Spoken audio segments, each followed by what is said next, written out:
Capítulo 1. La primera lágrima. Esa noche, el viento se colaba entre las grietas del convento como si buscara un refugio para sus propios lamentos.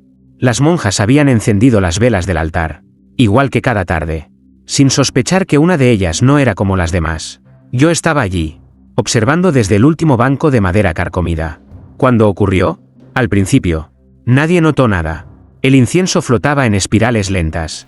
Los cánticos se alzaban tímidos bajo las bóvedas, y la luz temblaba como si jugara con las sombras. Pero mis ojos se fijaron en una vela, la más pequeña, oculta en un rincón del altar. Su llama titilaba inquieta, como si respirara. Y entonces, lo vi, una gota espesa cayó por su costado. Pero no era cera dorada ni blanca. Era roja, roja como sangre fresca. El sonido de esa primera lágrima al chocar contra el candelabro fue distinto. Húmedo, como si la vela llorara. Quise creer que era un engaño de mis sentidos. Pero la segunda lágrima descendió más gruesa, manchando el mantel sagrado con un rastro escarlata. Las hermanas siguieron rezando, ignorantes del prodigio o de la maldición. Yo, en cambio, sentí un nudo en la garganta. No podía apartar la mirada. La vela lloraba, y con cada gota, el aire se volvía más pesado. Los cánticos parecían desentonar, como si voces invisibles se hubieran sumado al coro.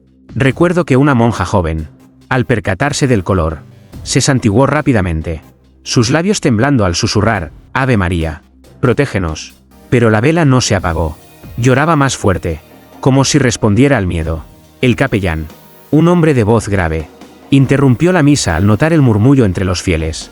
Se acercó al altar, levantó la vela con manos firmes y casi la dejó caer.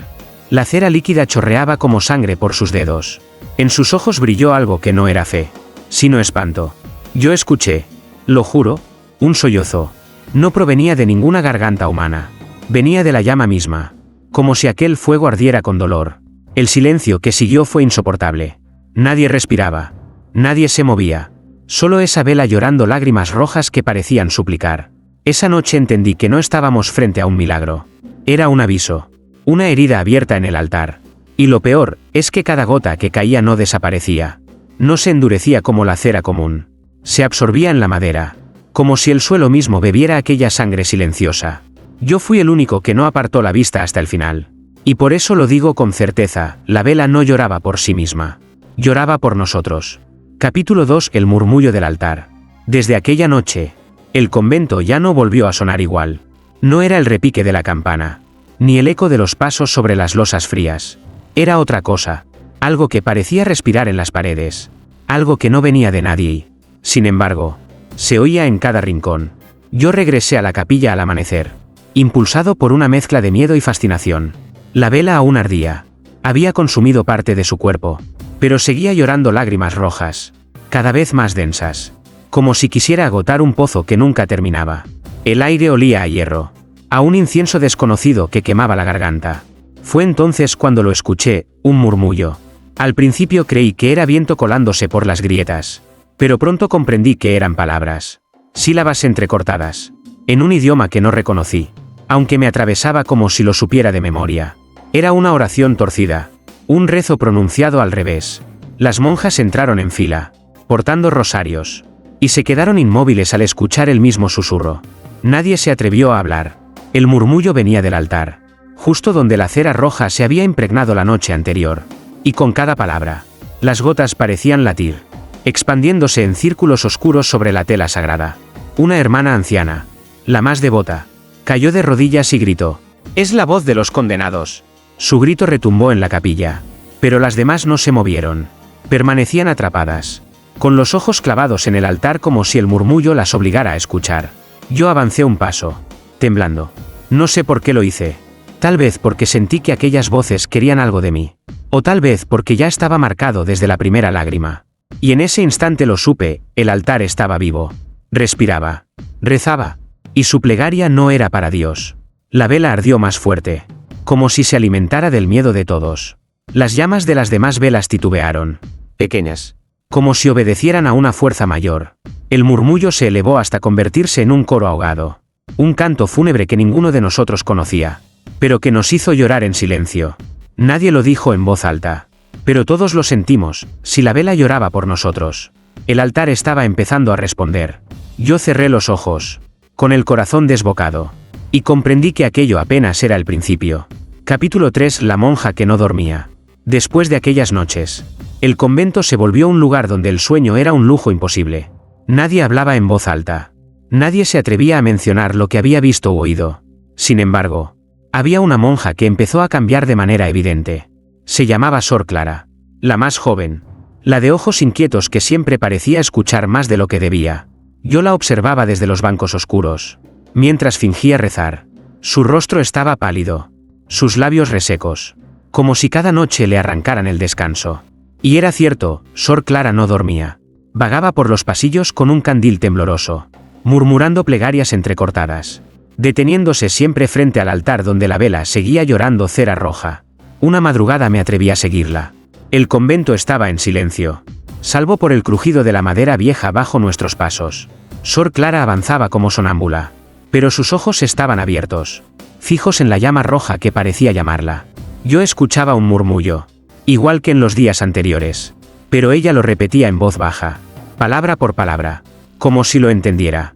«No me dejan dormir», susurró de pronto, sin mirarme. «Cada vez que cierro los ojos, me muestran lo que escondéis en la confesión». Me estremecí. Ella hablaba con alguien invisible, y la llama parecía responder con un leve crepitar, como un suspiro.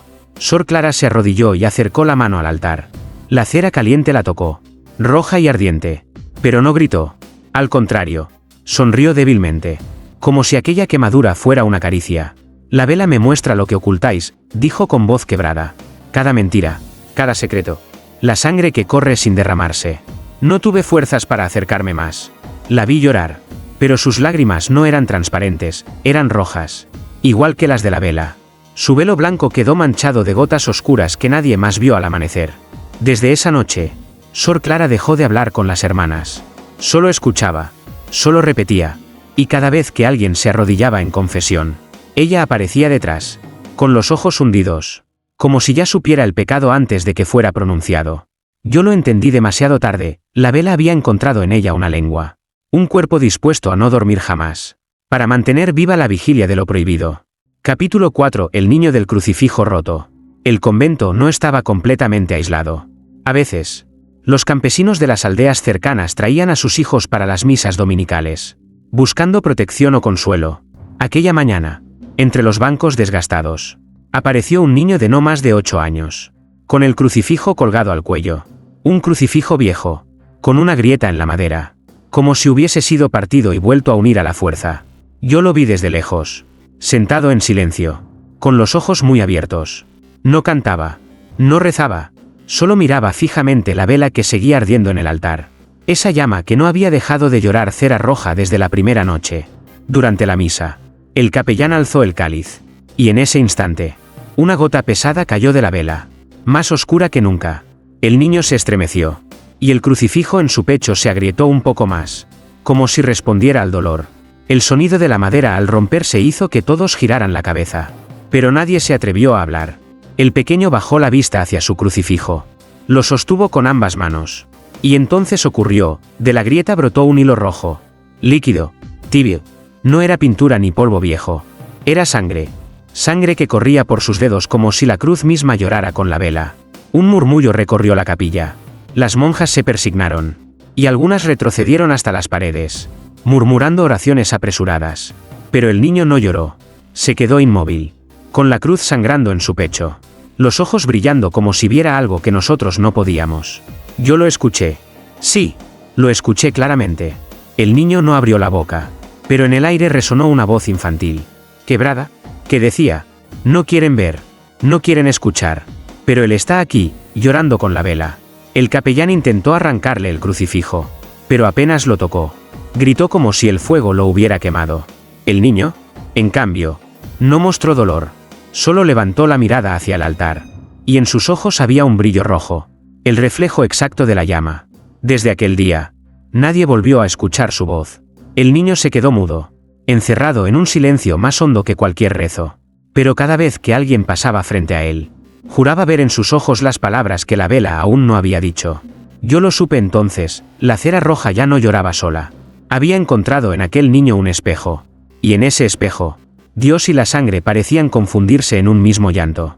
Capítulo 5. El sacerdote que negó 3 veces. La presencia de la vela se había convertido en una herida abierta en el convento. Nadie se atrevía a tocarla, pero todos sentían que su llama ardía en cada rincón, incluso con los ojos cerrados. Fue entonces cuando el capellán, el padre Esteban, decidió enfrentarse al misterio. Yo lo recuerdo bien, subió al púlpito una tarde de domingo. Con el rostro pálido y la voz temblorosa, habló de fe, de pruebas divinas, de tentaciones disfrazadas. Pero mientras predicaba, la vela lloraba más fuerte, y las gotas rojas caían con un sonido que parecía marcar sus palabras, como un tambor que lo desmentía. El padre Esteban levantó la voz.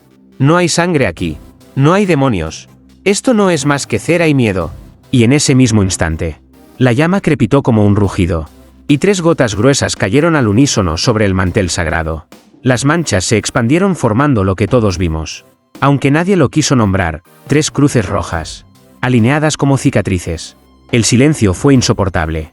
El sacerdote retrocedió un paso, pero no podía detenerse. Repitió sus palabras, negando con más fuerza, golpeando el altar con la mano. No hay milagro, no hay señal, no hay voz en esta vela. Y cada negación fue respondida por una lágrima roja. Hasta que fueron 3. Solo 3. Después, la llama se inclinó hacia él, como si lo señalara. El padre Esteban intentó continuar la misa, pero su voz se quebró. Y entonces ocurrió lo imposible, cuando levantó la vista hacia el crucifijo del altar. Su reflejo no estaba allí. El Cristo de madera lo miraba. Sí, pero en los ojos de la figura no había eco del sacerdote. El espejo sagrado lo había borrado. Al terminar, se encerró en la sacristía, temblando. Yo lo seguí con la mirada a través de la puerta entreabierta y lo vi frente a un espejo viejo. Se tocaba el rostro con las manos, pero el cristal estaba vacío. Solo la vela, desde el altar, ardía reflejada en ese vidrio. Esa noche, Esteban no salió de su celda. Dicen que repitió sus negaciones una y otra vez, como si quisiera convencerse.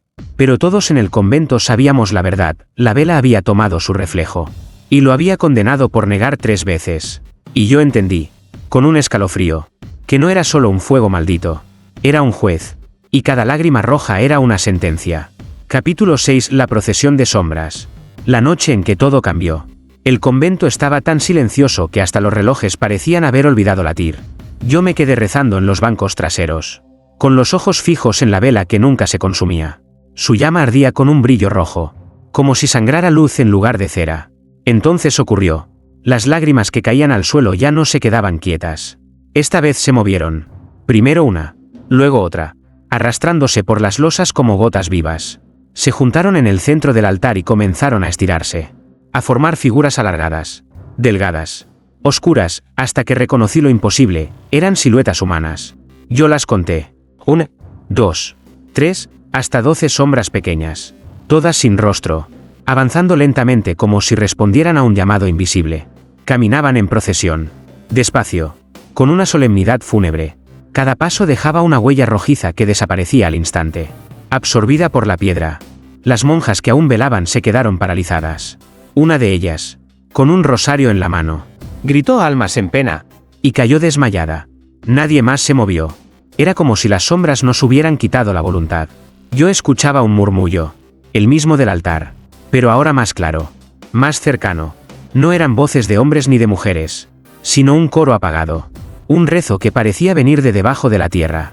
Y las sombras avanzaban hacia la sacristía, todas en fila, como si marcharan hacia un destino que solo ellas conocían. Cuando la última figura cruzó la puerta, la vela se estremeció. Su llama se inclinó hacia la sacristía, señalando, acusando. El aire se volvió espeso, y todos comprendimos que el misterio ya no estaba solo en el altar. Se había movido, se había extendido hacia donde nunca debíamos entrar. Yo me quedé con un pensamiento que aún me hiela la sangre. Aquellas sombras no eran apariciones cualquiera. Eran los secretos que el convento había intentado enterrar. Pecados antiguos, plegarias olvidadas, mentiras susurradas en confesión. Todo aquello había cobrado forma, y ahora caminaba en procesión. Esa noche nadie durmió, porque todos sabíamos que, si las sombras podían salir del altar, también podían volver, y cuando lo hicieran, no vendrían solas. Capítulo 7. El Evangelio reescrito. La mañana después de la procesión de sombras, el convento estaba cubierto por un silencio denso, un silencio que no era vacío, sino expectante, como si las paredes aguardaran una confesión. Yo fui el primero en atreverme a volver al altar. La vela seguía allí, intacta, su llama roja brillando como un ojo abierto en la penumbra. El mantel estaba manchado, pero no con simples gotas. Sobre la tela blanca había dibujos, líneas torcidas que parecían letras. Me acerqué, con el corazón en la garganta, y vi lo imposible. Aquellas manchas habían formado palabras, latinas, perfectas, escritas con la misma cera que la vela derramaba. Llamé a Sor Clara, la monja que ya no dormía. Ella se inclinó sobre el altar y sus labios comenzaron a moverse, como si tradujera lo que nadie más entendía. Non est finis, nondum, murmuró, y sus ojos se llenaron de lágrimas rojas. ¿Qué dice?, pregunté con voz quebrada. Ella me miró, con una sombra en el rostro, y respondió: habla de muertes que todavía no han ocurrido. El Evangelio, guardado en el atril cercano, empezó a crujir. Sus páginas, amarillentas por los años, se mancharon con gotas que caían de la vela. Yo mismo vi cómo las letras impresas se deshacían como tinta mojada, y nuevas frases emergían en su lugar. Frases que no estaban en ninguna Biblia. El pastor caerá antes de la tercera campanada. La lengua de la Virgen será fuego. Los muros cantarán lo que los hombres callaron. Cada línea era un presagio. Un golpe de martillo en el pecho.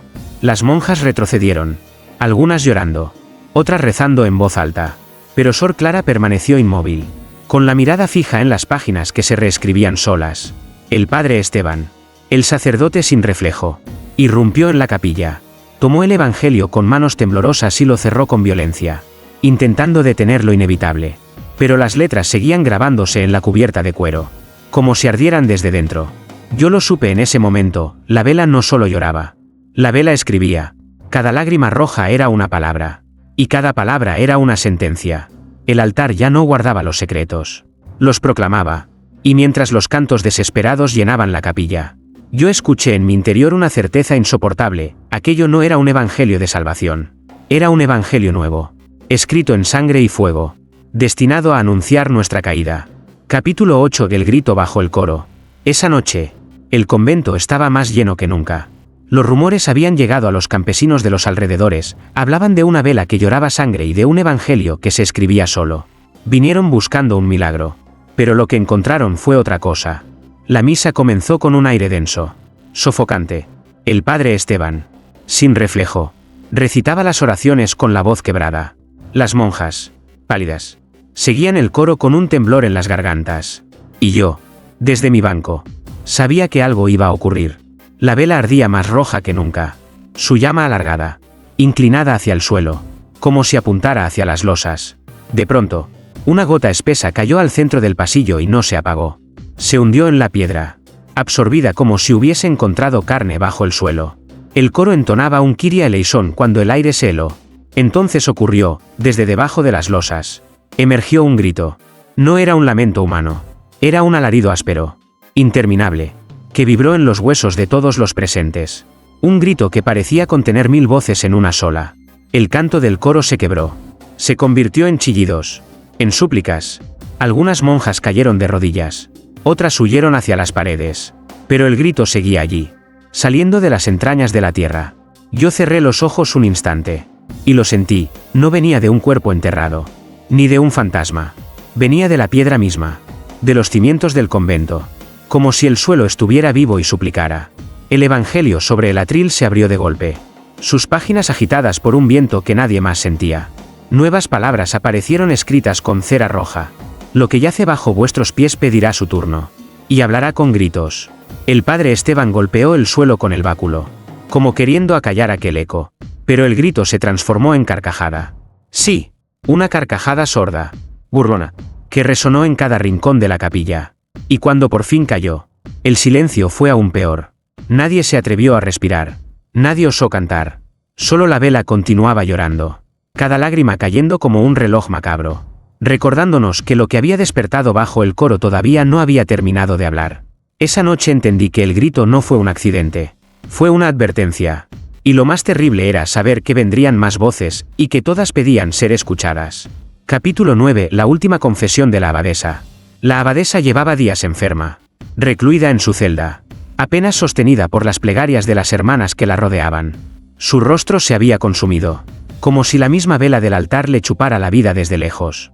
Aquella noche, entre susurros y miedo, Pidió una última misa, no para ser bendecida, sino para confesar lo que jamás había osado pronunciar.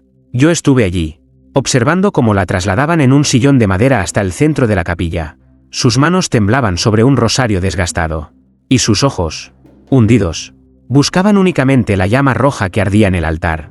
La vela parecía esperarla. Cada lágrima que derramaba caía con un sonido hueco, como un tambor que marcaba la cuenta atrás. He callado demasiado, dijo la abadesa con voz ronca. Quebrada, el convento no se edificó sobre tierra santa, sino sobre huesos malditos. Las monjas se miraron entre sollozos, negando con la cabeza. El padre Esteban intentó detenerla, pero ella levantó la mano, con una autoridad que aún en su debilidad imponía silencio. Enterramos lo que no debía ser visto. Pecados, culpas, cuerpos. Y la vela no arde por nosotros, sino por ellos. El aire se heló. El suelo parecía palpitar bajo nuestros pies, recordándonos el grito que habíamos escuchado noches atrás. Yo sentí como el murmullo del altar se transformaba en un rugido contenido, como si celebrara la confesión tardía. De pronto, la cera roja empezó a derramarse con furia. No eran gotas, eran ríos que corrían hacia donde estaba la abadesa. Ella los miró, sin miedo, con los ojos brillando de lágrimas. Perdónanos, Señor, susurró, por haber sellado lo que nunca debió callarse. Y antes de que terminara, la cera dibujó en el suelo una palabra clara, terrible, escrita con un trazo vivo, mentira. El grito de la abadesa se confundió con el de todos. Se retorció en su asiento y cayó hacia adelante. Muerta. Su rosario se partió en dos, y las cuentas rodaron por las losas como lágrimas negras. Nadie se movió. Nadie rezó. Porque todos sabíamos lo mismo, aquella no había sido una confesión que trajera redención, sino la apertura de una herida que nunca volvería a cerrarse. Y la vela, como si lo supiera, ardió más fuerte que nunca, iluminando la palabra en el suelo, que no desapareció con el tiempo. Mentira. Un juicio eterno. Capítulo 10. La campana sin badajo. Después de la muerte de la abadesa, el convento quedó como suspendido en un limbo. Nadie se atrevía a acercarse al altar, pero tampoco podían apartar la vista de la vela que seguía llorando ríos rojos. El aire olía a hierro, a humo y a un incienso que jamás habíamos encendido. Y fue en medio de ese silencio cargado cuando se escuchó lo imposible. La campana resonó en lo alto de la torre, grave, profunda, como un lamento metálico que bajaba hasta erizarnos la piel. Todos levantamos la mirada, algunos con esperanza, otros con espanto, porque lo sabíamos, esa campana llevaba años muda. No porque estuviera rota, sino porque no tenía badajo. El padre Esteban corrió hacia la puerta, pero nadie osó seguirlo. El repique se repitió. Lento. 3 veces. Cada campanada parecía arrastrar el aire, como si anunciara algo que aún no veíamos. Yo lo vi primero, la vela ardía al ritmo de las campanadas, inclinando su llama cada vez que el sonido retumbaba. Y con cada eco, una lágrima espesa caía sobre las losas, escribiendo un nombre distinto. Al principio eran ilegibles, manchones escarlata, pero luego se volvieron claros. Eran nuestros nombres, el de Sor Clara, el del padre Esteban, el mío. Las monjas comenzaron a llorar y a gritar, algunas golpeando las paredes como si quisieran huir. El sacerdote subió a la torre con desesperación, y poco después se escuchó su alarido. Bajó corriendo, pálido, con las manos manchadas de ceniza. No hay badajo, repetía una y otra vez. No hay nada que la haga sonar. La campana, sin embargo, volvió a doblar, más fuerte, hasta que los vitrales vibraron como si fueran a quebrarse. Y entonces entendimos su sentido. No llamaba a misa, no anunciaba rezos. Era un toque fúnebre, por los vivos. Yo sentí mi pecho apretarse, como si me quedara sin aire, porque cada campanada no estaba anunciando la muerte pasada de alguien, sino la futura. Y lo peor era saber que no doblaba por un desconocido, sino por nosotros, los que aún respirábamos. La última campanada fue un golpe seco, eterno. En ese instante, el Evangelio se abrió solo y dejó caer una página al suelo. Sobre ella, escrito con la cera roja de la vela, había una frase que me heló la sangre. Cada campanada es un alma que ya está condenada. Capítulo 11. El visitante que no tenía rostro. La noche después de que la campana sonara sin badajo, nadie en el convento pudo dormir. Algunas monjas rezaban en voz baja, otras lloraban en silencio, y el padre Esteban se encerró en su celda, murmurando letanías como un hombre que sabía que ya estaba perdido. Yo, sin embargo, permanecí en la capilla, con los ojos fijos en la vela que nunca se apagaba. Fue entonces cuando lo escuché, un golpe en la puerta principal. 3 golpes secos, resonando en la madera como si alguien hubiera llamado desde el mismo infierno. Las hermanas se miraron entre sí, temblando. Nadie se movió, pero la puerta se abrió sola, chirriando como si hubiera esperado siglos para hacerlo. Un hombre entró. Su figura era alta, cubierta por una túnica oscura que rozaba el suelo. Avanzaba despacio, y aunque la capilla estaba llena de ojos aterrados, ninguno de nosotros podía verle el rostro. Donde debía haber facciones, solo había piel lisa, blanca, como cera sin tallar. Se detuvo frente al altar.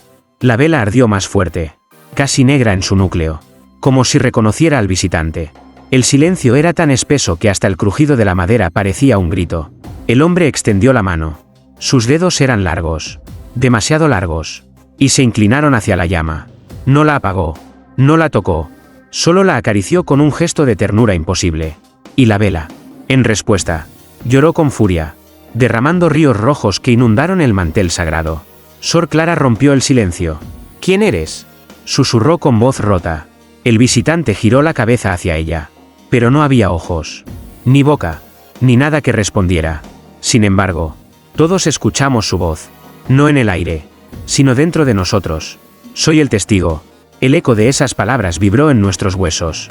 El evangelio sobre el atril se abrió de golpe, y una frase nueva apareció escrita con la cera ardiente. Cuando llegue el que no tiene rostro, el final comenzará. El visitante levantó la mano otra vez, señalándonos uno a uno. Con cada gesto, la llama de la vela temblaba, como si confirmara una sentencia invisible. Cuando me señaló a mí, sentí un frío que me atravesó hasta la médula. Y entonces, sin decir más, se dio media vuelta y salió por la puerta, que volvió a cerrarse con un estruendo. Nadie se atrevió a seguirlo. La capilla quedó impregnada de un silencio mortal. Pero todos sabíamos la verdad, la vela ya no lloraba por advertirnos. Lloraba porque el final estaba a las puertas, y había entrado con él. Capítulo 12. La llama que nunca murió. El convento ya no era un lugar de oración, sino un sepulcro en vida. Después de la visita del hombre sin rostro, nada volvió a ser igual. Las monjas vagaban como espectros. El padre Esteban se negaba a salir de su celda y el aire estaba tan denso que parecía imposible respirar. Yo sabía que el final estaba cerca, aunque no comprendía en qué forma vendría. Una madrugada, incapaz de soportar más, entré solo a la capilla. La vela seguía en el altar, consumida hasta el borde, pero aún lloraba. Ya no eran gotas, eran hilos interminables de cera roja que caían sin detenerse, como venas abiertas sobre la piedra. El evangelio, abierto de par en par, tenía las páginas vacías. Cada palabra escrita había desaparecido, y solo quedaba una última frase en la cubierta: lo que fue escrito se cumplirá en fuego. Entonces ocurrió. La llama creció de pronto, alzándose más alta que nunca, hasta tocar las bóvedas del techo. No quemaba madera ni telas, solo iluminaba. Y en esa luz roja vi lo imposible, las sombras de todos nosotros, marchando en procesión eterna. Igual que aquella noche, pero sin cuerpos que las sostuvieran. Éramos nosotros, pero despojados, condenados a caminar sin fin. La campana sonó una vez más, aunque nadie la tocó. Y con su eco, las puertas del convento se cerraron de golpe. Yo corrí hacia ellas. Las golpeé con todas mis fuerzas. Pero la madera no cedió. Sentí el fuego detrás de mí, acercándose, respirando. Me giré. La vela ya no era una vela. Era un corazón ardiente, latiendo en llamas, llorando sangre y luz al mismo tiempo. Y en su murmullo, comprendí la verdad: no era una reliquia. No era un castigo. Era un testigo eterno. Una llama que no se consume porque no pertenece al tiempo de los hombres. Mis rodillas cedieron. La capilla entera estaba ardiendo en silencio. Pero nada se destruía. Las paredes seguían en pie. Los vitrales intactos. El fuego no quemaba, retenía, aprisionaba. Y en medio de ese infierno rojo, supe que no habría final.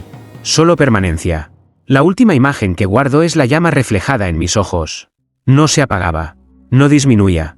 Y aún hoy, cuando cierro los míos, sigue allí, ardiendo. Porque aquella vela nunca fue parte del convento. El convento fue parte de la vela. Y su llama nunca murió. Epílogo: el resplandor que aguardaba. Años después, cuando el convento fue abandonado y sus muros comenzaron a ceder bajo el peso del olvido, algunos curiosos se atrevieron a entrar. Buscaban reliquias, objetos de valor, Quizás un secreto que justificara los rumores que aún recorrían las aldeas. Los primeros decían haber encontrado un lugar vacío, cubierto de polvo y telarañas. Pero los que llegaron más lejos, hasta la capilla central, juraron algo distinto.